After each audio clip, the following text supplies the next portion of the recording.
Hi guys, this will be the last video bago tayo magpahinga for tonight. Sabi ni Lego, Sir, ask ko lang po about dun sa pipes nyo po. Paano po yung dumi? Babalik lang po ba siya or not? Sasagutin natin to tonight. Right tubi, right tubi, right tubi. Ano pang hinihintay mo? Add to cart and drip checkout mo na yan. Huwag mo kalimutan ng hashtag DripMadeMeBytes. So dahil nga napakalakas ng ating submersible pump, yung Venus Aqua V4800, nagpa-pump siya ng 5,000 liters per hour na water dito sa ating 100 gallon tank. So yes po, may point po si Sir Lego. Sabi niya na babalik din po yung dumi. Tama po yun, mayroon pong mga duming babalik kasi syempre galing dun sa filter.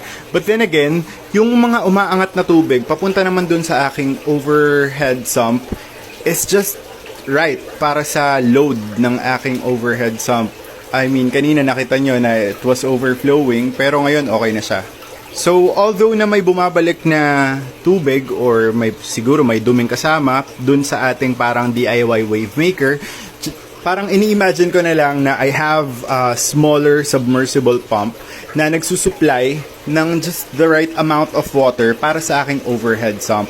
So, dahil nga right amount of water lang siya, meron pa rin mga dumi na aakyat dito sa ating overhead sump dahil nga naglalabas din to ng tubig and I'm sure na meron pa rin mga duming papasok dyan. So eventually, kung babalik man yung dumi, may higop din sa ulit ng ating submersible pump. So I think that would be perfectly fine na.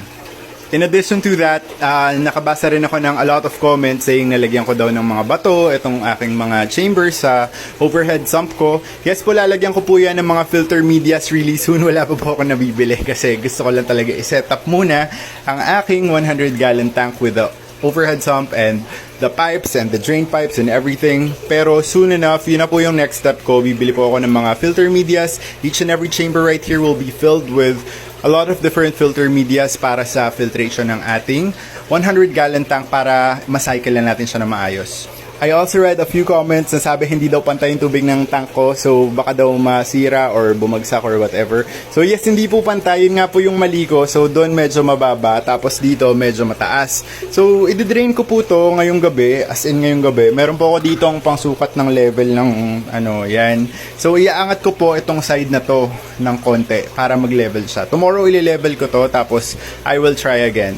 As long as hanggat hindi ko na kukuha yung proper level ng 100 gallon tank, I will not start the cycling process. So, ayun.